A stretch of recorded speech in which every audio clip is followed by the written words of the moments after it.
Que a paz e uma bênção divina acompanhem o dia de todos que nos ouvem. Amém. É muito bom estar aqui para mais um mergulho profundo. Bom, por séculos, sabe, mentes muito céticas usaram uma pergunta até que bem brilhante, eu diria, para tentar desmontar toda a espinha dorsal da teologia cristã.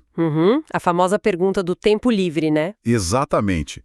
Aquele questionamento de tipo, se a divindade é eterna e imutável, o que exatamente ela ficou fazendo durante aquela infinidade de tempo antes de decidir criar o universo? O que é fascinante aqui é que a resposta para essa pergunta histórica não exige apenas um salto de fé cega, sabe? Tá. Ela exige uma reestruturação completa, quase de explodir a cabeça mesmo, do que a mente humana entende por palavras como tempo e eternidade. Nossa, sim. De um ser que existe fora do relógio cósmico até as nuances escondidas nas antigas palavras do hebraico.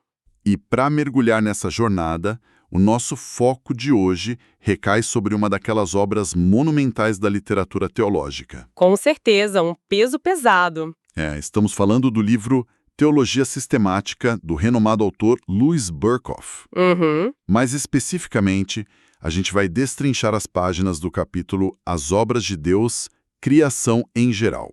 Que é um capítulo denso, né? Muito denso. Mas vale o aviso para quem acompanha a nossa análise. A missão deste programa não é listar dogmas ou fazer um simples resumo acadêmico. Claro que não. O objetivo é compreender como a doutrina da criação, segundo Berkhof, serve de alicerce ético, moral e religioso para toda a experiência humana. Não se trata apenas de uma teoria distante sobre a origem da poeira estelar, sabe?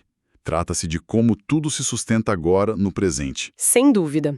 Porque, para a estrutura de pensamento que a obra defende, a criação é a prioridade lógica e cronológica de toda a revelação. É o marco zero. Exato, o marco zero. É o momento exato em que os decretos invisíveis e eternos começam a ser executados no plano da realidade. Só que, historicamente, quando essa doutrina começou a ser pregada, ela não encontrou um terreno vazio, né?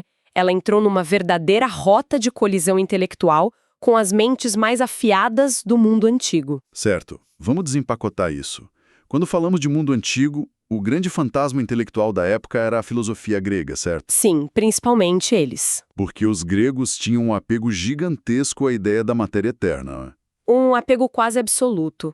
Para a mente de filósofos gregos clássicos, sugerir que a matéria teve um começo a partir do nada não era apenas difícil de acreditar. Era impensável para eles. Era considerado um absurdo lógico e matemático. Eles operavam na base de um dualismo cósmico estrito. Como assim um dualismo? Tipo assim, de um lado você tinha a divindade, ou o motor imóvel, como alguns chamavam, e do outro existia a matéria bruta, disforme e eterna. Ah, entendi. Duas realidades coexistindo desde sempre. Exatamente. E em outras correntes antigas, via-se o universo como uma emanação. Emanação? Uma espécie de vazamento inevitável e contínuo da própria substância da divindade. Como se o mundo fosse um pedaço de Deus que vazou. Caramba! Então, quando os primeiros pensadores cristãos, figuras conhecidas como os pais da igreja, tipo o Justino Mártir, o Irineu, começam a bater o pé publicamente e defender que a criação foi um ato livre e exclusivo de Deus, isso deve ter causado um choque cultural tremendo, né?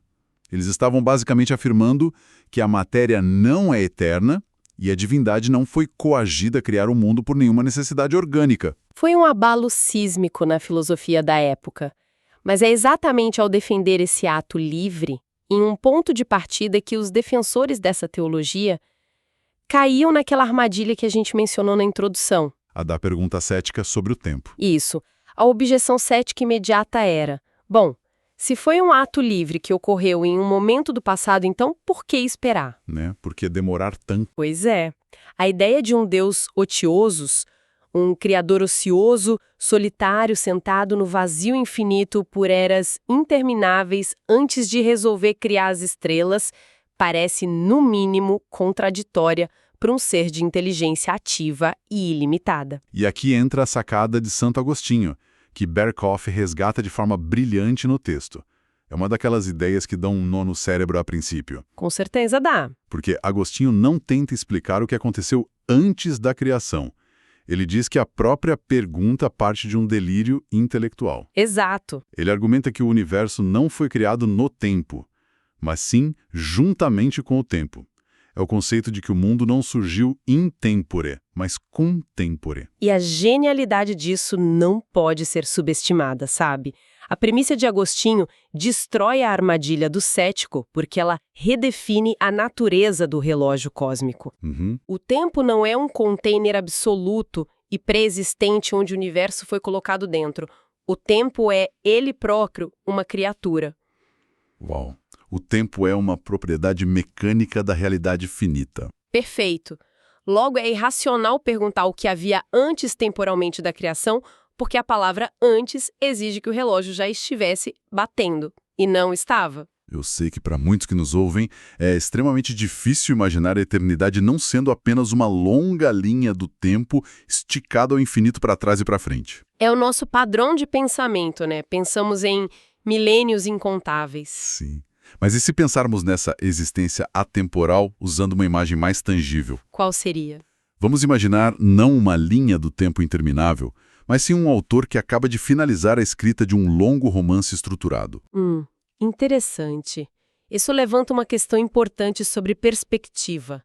Onde esse autor está em relação à história que ele mesmo criou? Exatamente o ponto. O autor não está fisicamente preso no capítulo 1, esperando o desenrolar das ações para chegar ao capítulo 10. Não, ele tem o livro todo. Exato. O autor está segurando o livro inteiro em suas mãos.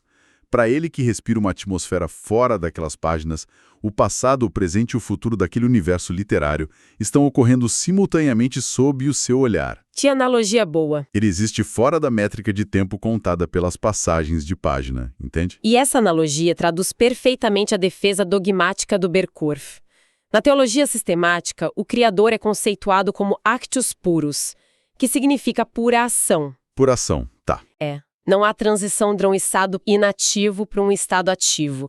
Essa presença macroscópica e constante, como o autor segurando o livro, invalida por completo o medo de que houve eras de tédio ou ociosidade antes da primeira página ser escrita. Porque não existia esse antes. Exato. A eternidade não é a soma de muitos séculos. Ela é uma dimensão qualitativamente distinta de existência. Bom, com essa ruptura conceitual sobre o tempo estabelecida, a gente precisa olhar para os bastidores dessa primeira página. Vamos lá. Se essa inteligência atemporal decide criar a matéria e o próprio tempo, qual é o mecanismo por trás disso? Essa é a grande questão. E mais importante, o que o texto original, no hebraico puro, realmente confessa sobre o método usado? Porque quando a obra detalha a atuação do Deus Trino no ato da criação, a divisão do trabalho é muito peculiar. É bem peculiar. A mecânica trinitária descrita por Berkhoff estrutura a criação não como a ação de um monarca isolado, sabe, mas como uma sinfonia interna.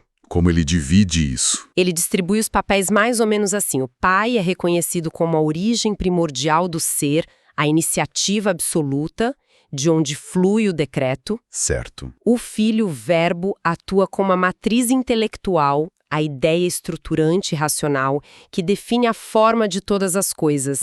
A mente arquitetônica. Isso. E, finalmente, o Espírito Santo atua como a força motriz e vivificante, o sopro que tira a estrutura do campo das ideias e a infunde com vitalidade pulsante. Nossa, uma engenharia existencial incrível. É fascinante. Mas quando o texto sai da teologia pura e desce para a análise linguística das palavras originais em Gênesis, a terra treme um pouco para quem tem certas certezas de berço, né? Ah, com certeza treme. Porque a gente cresce habituado com o jargão de criar a partir do nada.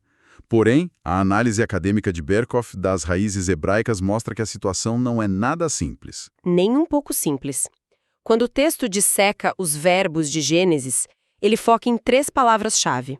Primeiro, a bará, que traz o sentido primário de cortar, partir, produzir o novo. Bará, tá. Depois, há o verbo assá, que é muito mais amplo e se traduz simplesmente por fazer, no sentido de trabalhar algo. Trabalhar algo que já existe no caso. Isso. E o terceiro é yatzar, que evoca de forma vívida a imagem de um artesão ou oleiro modelando barro em suas mãos. Certo. E a constatação técnica crucial do Berkhoff é que nenhuma dessas raízes hebraicas antigas isoladamente significa de forma exata a frase moderna criar a partir do absoluto nada. Espera aí. Se nenhuma dessas palavras quer dizer isso literalmente, então a fundação principal do cristianismo primitivo, a doutrina da creatio ex nihilo, não está explicitamente escrita com essa precisão técnica nas páginas iniciais de Gênesis. Não de forma formulada como uma equação, sabe? Como a gente esperaria de um manual de teologia moderno. Entendi. O conceito estrito e filosófico de creatio ex nihilo só vai ganhar essa roupagem verbal exata muito depois, já no período intertestamentário, figurando fortemente em textos como o livro apócrifo de 2 Macabeus. O texto de Gênesis aponta para a majestade do ato divino, mas não usa o jargão filosófico da ausência de matéria prévia. Aqui é que a coisa fica realmente interessante. Diga. Porque se a gente mergulhar com uma mentalidade analítica e abraçar o conhecimento secular, nos deparamos inevitavelmente com a famosa máxima do pensador Lucrécio, que foi adotada por toda a física clássica. O ex nihilo nihil sit. Exatamente. Ex nihilo, nihilus fit. Do nada, nada se faz. Essa é uma lei basilar. Todo efeito e toda estrutura material exigem causas materiais. É o que a física nos diz. Sendo assim, como o Berghoff consegue defender que o universo surgiu sem matéria anterior e, ainda assim, não soar como alguém negando as regras básicas da causalidade e da razão lógica aos ouvidos de quem estuda a física das coisas. É o ponto de atrito máximo, e o autor enfrenta isso de frente. Isso levanta uma questão importante, porque Berkhoff argumenta que o erro não está na máxima filosófica em si, mas no escopo de sua aplicação. Como assim no escopo? A máxima do nada nada se faz é irrefutável se for interpretada puramente como todo efeito fenomênico requer uma causa adequada. Ah, tá. Todo efeito tem uma causa. Exato. O mundo não surgiu espontaneamente de um vácuo sem motivo, como num truque de mágica sem mágico. Então, qual é a falha na perspectiva materialista moderna, segundo ele? A falha, argumenta Berkhoff, é o ser humano tentar confinar o poder absoluto nas pequenas caixas da nossa própria experiência finita. A experiência humana ensina que toda a produção requer um material anterior. Claro. O marceneiro sempre vai precisar da madeira já pronta para erguer uma cadeira. Exatamente, ele não consegue pensar a madeira à existência, mas inferir que a força motriz original, ilimitada e absoluta de todo o cosmos opera sobre as mesmas restrições da carpintaria humana é um erro de categoria gritante. Nossa, faz sentido. O universo possui uma causa colossal, pesada e verdadeira, o decreto enérgico e onipotente do próprio Criador. A vontade é a causa. Ah, agora a arquitetura do pensamento fica cristalina. A doutrina da criação ex nihilo não defende que o nada é uma espécie de fumaça cósmica pré-existente ou matéria-prima invisível usada como argamassa. Não, de forma alguma. Dizer que o mundo foi criado do nada é simplesmente a forma teológica negativa de afirmar que a formação não dependeu do uso de nenhum material prévio. A causa material é inexistente, mas a causa de poder, a agência por trás, é infinita. Se conectarmos isso ao quadro geral da tradição, é exatamente essa força de independência total que forja a relação contínua de duas vias entre o que foi feito e quem fez. As famosas transcendência e imanência, né? Isso mesmo. O autor descreve isso através desses dois binômios. A transcendência afiança que a essência divina não se confunde com o pó da terra. Deus é totalmente distinto da poeira espacial. Certo, ele está além. Mas, contudo, a imanência garante que esse mesmo Deus está pervasivamente presente, segurando cada elétron e sustentando a realidade com total dependência dele a cada fração de segundo. E essas duas vias destroem filosofias que dominaram a humanidade por muito tempo.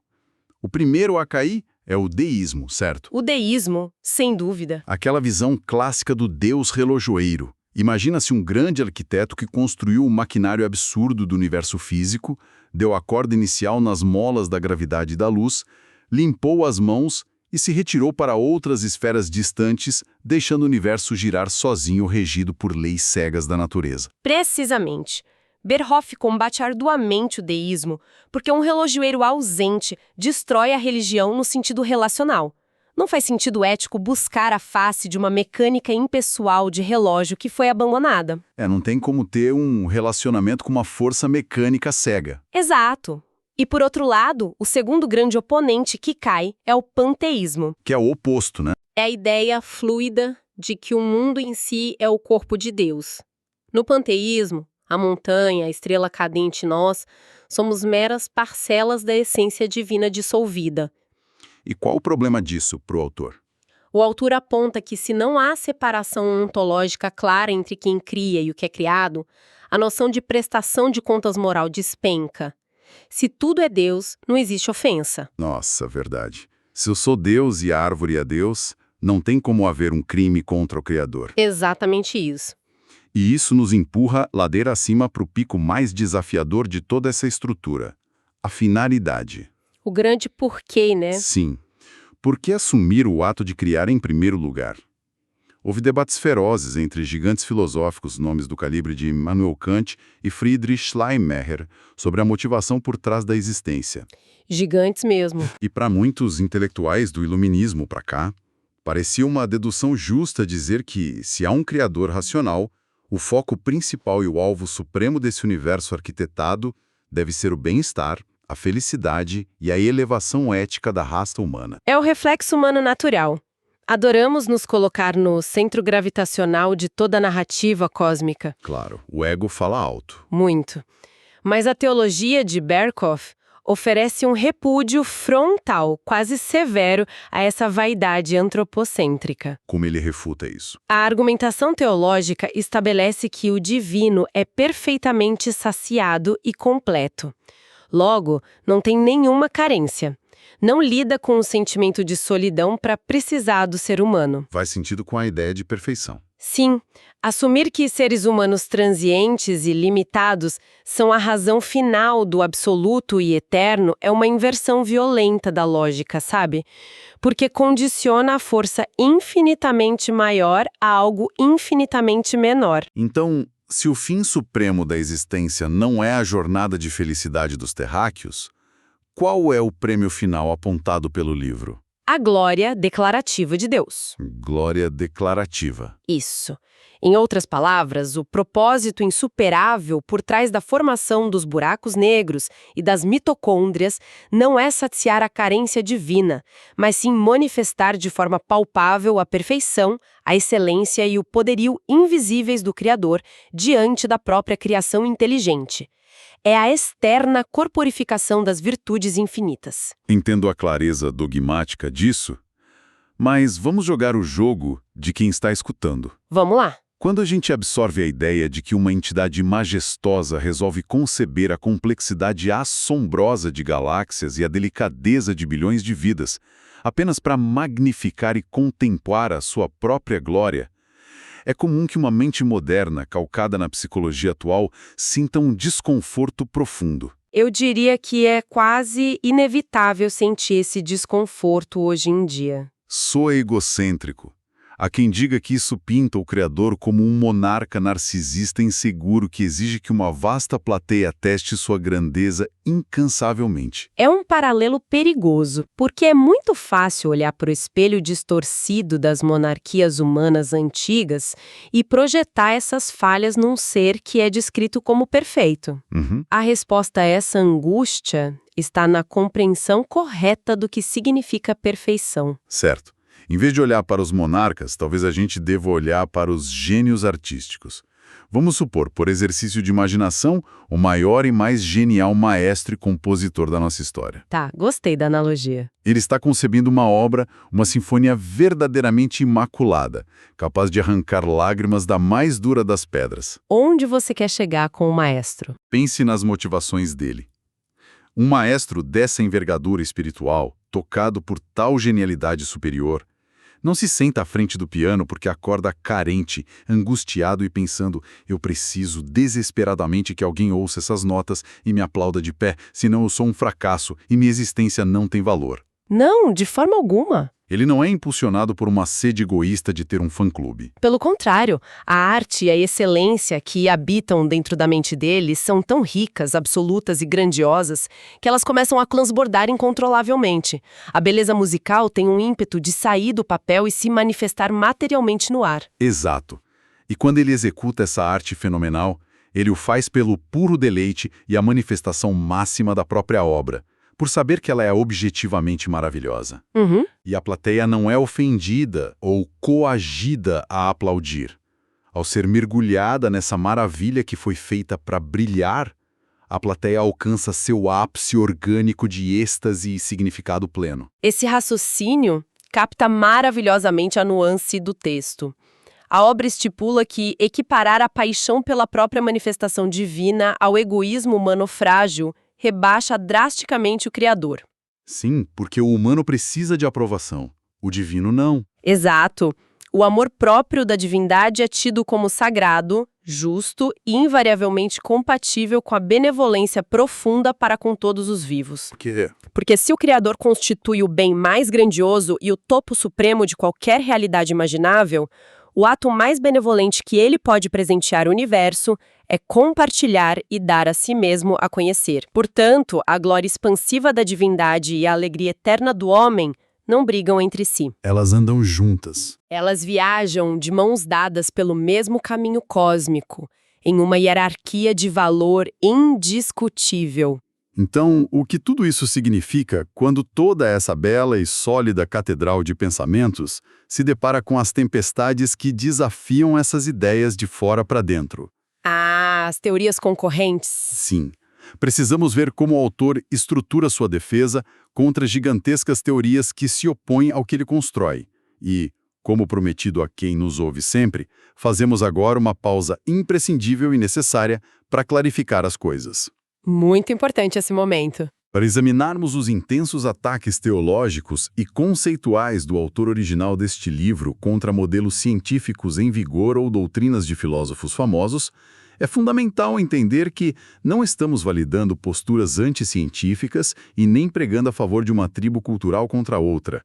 Estamos vestindo as vestes puramente analíticas, buscando traçar a espinha dorsal de pensamento do autor a partir do livro dele. Posta em parcialidade vital a nossa leitura, observemos como Berkhof atinge certeiramente 3 muralhas que se erguem contra o sistema cristão de criação absoluta. E a primeira nós já mencionamos um pouco. Sim, já abordamos tangencialmente a primeira, o dualismo histórico.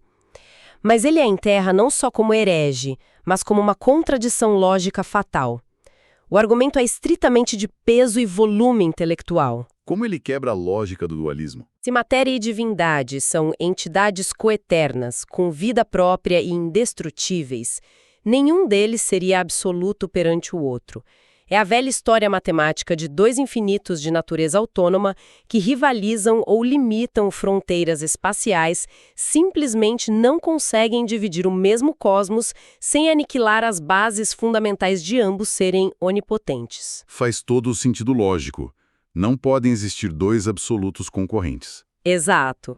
E a segunda muralha no horizonte de ataque dele atinge a ideia da emanação, cuja figura mais robusta foi, claro, o filósofo Spinoza. Trazendo contornos panteístas bem refinados. Sim, a ideia de que tudo emana de uma mesma realidade divina impessoal.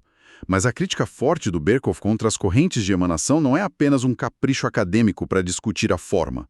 Ele expõe como essas doutrinas abalam as estacas da estabilidade civilizatória, criando implicações dramáticas e até letais para a nossa responsabilidade do dia a dia. Como a emanação, segundo o texto, corrói a ética. O raciocínio do perigo passa pelas engrenagens mecânicas dessa mesma emanação. Considere isso se o mundo estrelado, os seres minerais e cada célula orgânica não são um projeto distanciado, mas em vez disso, são uma necessidade natural que vaza e brota de forma cega do próprio ser de Deus. Tá. Então o Criador nunca realizou uma decisão autoconsciente e livre em originar nada. Deus passa de rei soberano a uma mera usina de forças operando passivamente. E perde-se a vontade divina aí? Exatamente. Mas as implicações terríveis atingem mesmo o conceito de maldade humana. Como assim? Se absolutamente todas as coisas existentes, sem distinção, são fragmentos tangíveis de sua essência fluida, Isso acusa que as guerras sangrentas, as violações éticas, as torturas físicas e todas as moléstias que conhecemos são inescapavelmente partes integrantes e constitutivas da face própria e natureza da divindade perfeita. Caramba! Se tudo é Deus, o mal também é uma parte de Deus. Na cosmologia de emanação, a crueldade da criatura mancha e envenena o absoluto ontológico. Por isso o autor destrói esse modelo. Nossa, é um argumento muito pesado. E por fim, o debate que não esfria há 2 séculos, a terceira muralha posta abaixo. O embate contra os limites explicativos da teoria da evolução. Ah, esse é sempre um ponto de muita faísca. Berkhoff devota um rigor inflexível na defesa de que nenhum darwinismo pode sequestrar e ocupar a cadeira máxima da primeira origem existencial. Se conectarmos isso ao quadro geral, Pode falar. ele repudia a evolução naturalista e restrita com base na lógica causal severa que a gente abordou antes, elementos orgânicos inconscientes, matéria bruta e racional, em choque acidental ao longo do escuro do tempo, jamais detém ferramentas suficientes e poder intelectual intrínseco para conjurar a consciência profunda. Ou a complexidade imaterial da memória. Exato, ou os princípios da moral humana. Sem mencionar que, por mais elaborada que seja uma cadeia evolutiva e sucessiva de eventos embriológicos e mudanças de características genéticas, os blocos de construção elementares precisam estar inevitavelmente contidos e já posicionados no cenário de alguma forma. Tem que ter a matéria-prima ali já. A evolução desenha quadros genéticos distintos a partir de quadros prévios. Em resumo, ela recicla a argila que já possui, mas não explica, teologicamente falando, como o barro úmido ou as mãos surgiram primeiramente dentro da fábrica. Mas, ironicamente, para a indignação do leitor moderno progressista, o ataque afiado mais impiedoso que o livro lança, na obra nem sempre atinge a face do biólogo materialista mais orgulhoso e cético. Não, de forma alguma. Ele acerta de raspão as mentes religiosas mais modernas que tentaram desesperadamente ser amigas íntimas do naturalismo atual, os proponentes da chamada evolução teísta. O que ele categoriza duramente com aquele termo bem cáustico, né? O Deus tapa-brecha. Nossa, sim. A tese embaraçosa de desenhar o divino, não como o pilar sustentador diário da biologia rotineira, mas na verdade um remendo, um salva-vidas envergonhado e espremido para agir apenas nos bolsões obscuros das lacunas dos fósseis e das mitocôndrias irremediavelmente inusitadas, sabe? Onde a ciência ainda não explicou. Exato. Onde os microscópios modernos e relatórios de química atual ainda coçam a cabeça em confusão. Aí eles dizem, foi Deus aqui. E isso revela a real ferida na preocupação dogmática e vitalícia do Berkhoff. Para o sistema que esse texto estrutura arduamente desde os decretos, contentar-se com esse criador espremido apenas naquelas raras fissuras do que ainda não conseguimos catalogar na academia científica representa um rebaixamento melancólico. É um esvaziamento brutal da doutrina cristã primordial. Sim, o erro imperdoável do Deus tapa-brecha não é sua ignorância tática da física orgânica. É o flerte criminoso com aquele mesmo e velho deísmo impessoal enrustido que a gente falou antes. Porque quando você concorda em prender um criador imenso no confinamento invisível, delegando que ele atue ocasionalmente atrás da cortina secreta de eventos singulares ou dos raros milagres dramáticos, e que o campo chamado de natural e biológico corriqueiro gire sobre o motor frio de processos autônomos sem corda nenhuma, o arcabouço da fé cede por rachaduras profundas nas suas pilastras mestres. Um mundo abandonado às métricas da autonomia biológica nunca será o solo reverente do sistema de Gênesis. Perfeito. O autor reforça que a soberania avassaladora é exigida, defendida não só no papel dos apóstolos, mas estruturalmente necessária para que não desabe o teto dessa crença, clama urgentemente que a própria batida uníssona do coração do antílope, comum no pasto, ou o choque térmico constante da chuva ordinária caindo sem parar lá fora. sim, que tudo isso são eventos sustentados de forma imediata por aquela mesmíssima agência de transcendência divina. Não há espaço existencial laico e independente das mãos divinas no tabuleiro de Borkhoff. O material é dependente contínuo. E com esse peso inegável em como conceber o teto que está em cima das nossas cabeças, nós aterrissamos ao encerramento dessa travessia profunda e formidável pelas construções filosóficas e teológicas robustas de Berhoff. Foi uma jornada intensa hoje. Muito.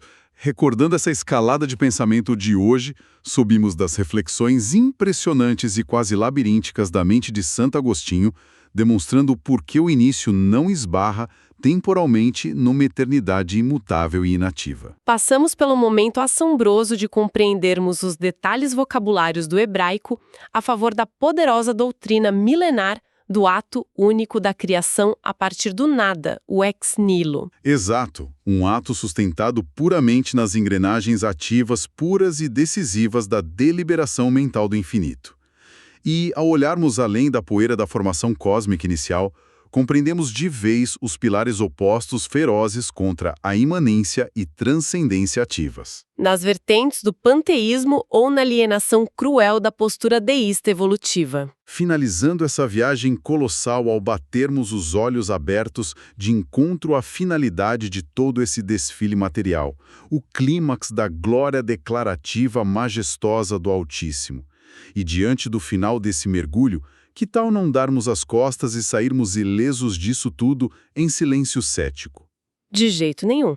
Deixe então um último desafio para carregar como a nossa provocação enquanto os ponteiros correm hoje no relógio profano para os nossos ouvintes. Bom, façamos o esforço monumental de adotar por 30 segundos contínuos as lentes exatas de Berhoff propostas aqui, abraçando o pavor e o assombro absoluto contidos nessa teologia que não crê e não confia em uma fiação impessoal da natureza para nos manter firmes e ancorados. Tá.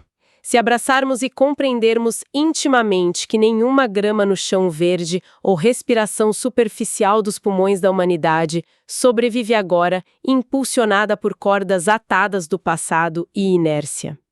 Se reparamos que o menor corpúsculo atômico em nossa sala demanda de um abraço imediato, sustentador, atualizado num milésimo de segundo vindo da inteligência altíssima, quão drasticamente muda neste instante seu olhar vazio diante das atividades mundanas em torno de quem nos escuta agora, tudo, da água fria deslizando ao sol despencando de tarde, esconde nas dobras vulgares da rotina ordinária os mistérios do sustento infindável, do Todo-Poderoso sustentando realidades cruas na mesa sagrada da existência diária. Uma realidade deslumbrante que extirpa o senso maçante e dessacralizado dos calçados gastos pisando uma terra infinitamente maravilhosa. E para quem acompanha nosso estudo, informamos que teremos um novo episódio desse mesmo livro. Que Deus abençoe todos os ouvintes.